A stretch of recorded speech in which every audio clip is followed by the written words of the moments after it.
Ivar Ragnarsson. Ivar el Desuesado, el estratega que encendió la Inglaterra vikinga. Prólogo: la sombra que mandaba desde la Edad del Hierro. En la memoria vikinga hay nombres que no solo remiten a batallas, sino a una manera de organizar la violencia y convertir la venganza en política duradera. Ivar Ragnarsson, el célebre Ivar sin huesos, Ivar Hinbeinlaushi de las sagas, encarna esa figura limitan a la vez mito y comandante, producto de una genealogía legendaria y artífice real de un proceso que transformó la Inglaterra anglosajona. No fue solo un saqueador, fue pieza clave en la creación del gran ejército pagano, en la ocupación de condados, en la fundación de enclaves norsgálicos y en la política que dio lugar al Danelaw. Su cuerpo y su apodo abrieron paso a una reputación que le permitió gobernar terruños, organizar alianzas y convertir la ira heredada en estructura política. Esta crónica recorre al hombre y al mito en su origen, la ambigüedad sobre su físico, su genio estratégico, las campañas en el norte de Inglaterra, su impronta en Irlanda y su lugar en la memoria. Y nombre y genealogía: la fábrica de un linaje legendario. Ivar aparece en las fuentes medievales como hijo de Ragnar Lothbrok y de distintas mujeres, según las tradiciones. Esa filiación le da, desde la infancia narrativa, una legitimidad épica en los círculos nórdicos. Ser hijo de Ragnar era obtener un pedigrí emocional que facilitaba atraer guerreros y levantar coaliciones. La genealogía mítica cumplía una función política en congregar lealtades dispersas bajo un símbolo común, transformar seguidores en ejército y convertir venganza privada en causa colectiva. Ivar heredó así no solo la fama paterna, sino la expectativa de continuarla con hechos. Segundo, el apodo y la incógnita. Debilidad prótesis o metáfora. El sobrenombre, el Deshuesado, ha despertado debates desde hace siglos. Las fuentes varían. Algunas lo describen físicamente limitado, otras lo presentan como enemigo ágil y temible. Las interpretaciones modernas sugieren posibilidades múltiples: una parálisis congenital, una afección ósea, una metáfora de flexibilidad o incluso una licencia literaria que subrayaba su astucia. Lo decisivo para comprender la política de Ivar no es tanto si caminó o no, sino cómo su apodo alimentó una reputación que operó como instrumento de poder a un líder que, por su supuesto defecto, no podía competir en el combate cuerpo a cuerpo. Mostró que la guerra podía ganarse con estrategia, logística, alianzas y terror calculado. Tercero, formación y primeras experiencias en aprendizaje. Entre fiordos, islas y mercados, Ivar no surgió de la nada. Su formación, como la de muchos capitanes nórdicos, fue práctica. Creció en un mundo donde la navegación, la negociación de rescates, la organización de bandas y el comercio estacional eran las escuelas del mando. Aprendió a leer costas, contratar hombres, exigir lealtades y transformar botines en pago. Antes de la empresa continental ya existían campañas en Irlanda y en Gran Bretaña que habían servido de práctica para las operaciones a gran escala que vendrían después. Cuarto, el gran ejército pagano en coordinación, finanzas y la metamorfosis del saqueo. Lo que distingue a Ivar es haber sido promotor del salto organizativo en la transformación de partidas de saqueo en una fuerza masiva y sostenida. El gran ejército pagano,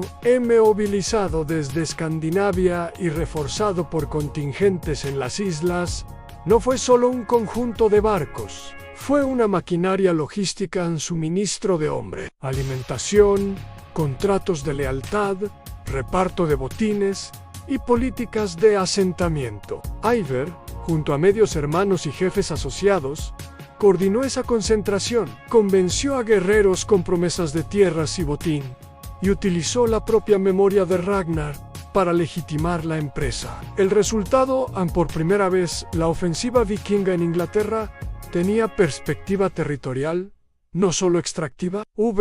York y Northumbria, la caída de una capital y el control simbólico. La campaña hacia el norte, en 866-867, condujo a uno de los episodios más resonantes.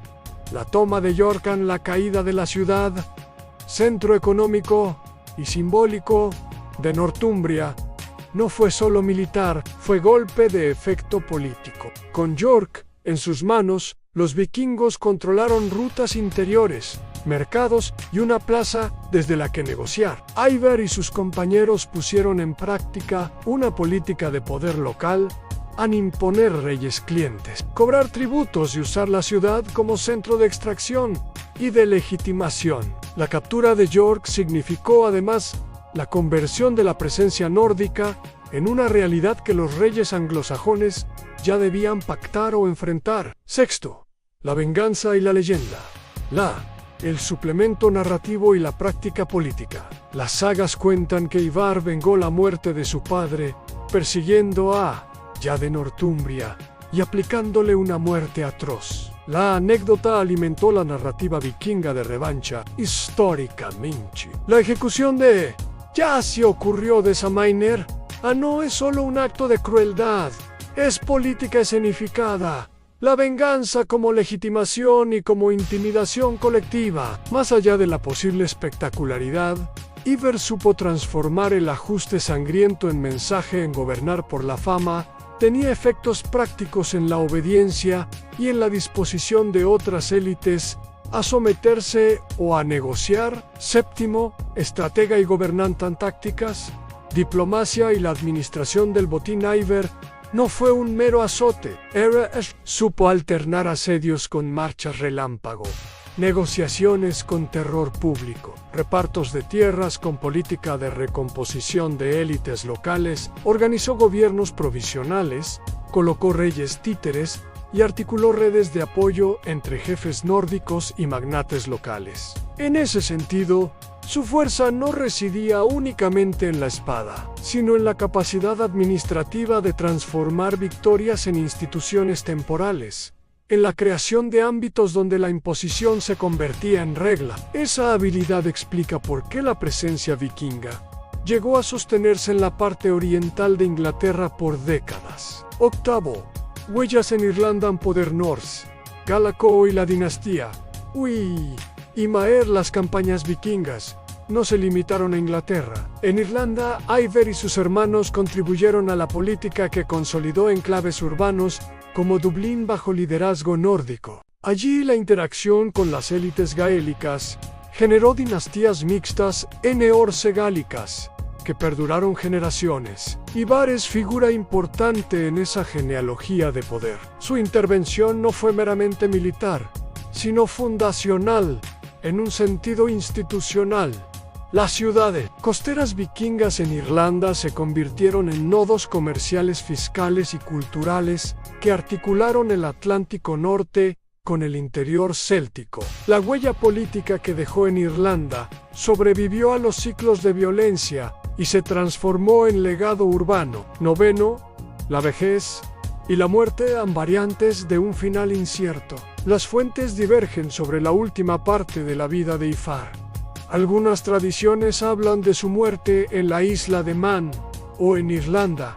Otras sitúan su caída en Inglaterra. Hay quien le atribuye una muerte natural tras años de gobierno y quien sugiere desaparición en campaña. Esa ambigüedad es coherente con su biografía en un personaje a medio camino entre historia y saga. Lo importante históricamente es que, a su fallecimiento, las estructuras que ayudó a construir Rhinos Clientis, ciudades vikingas y el Danelaw permanecieron como testimonio de su acción.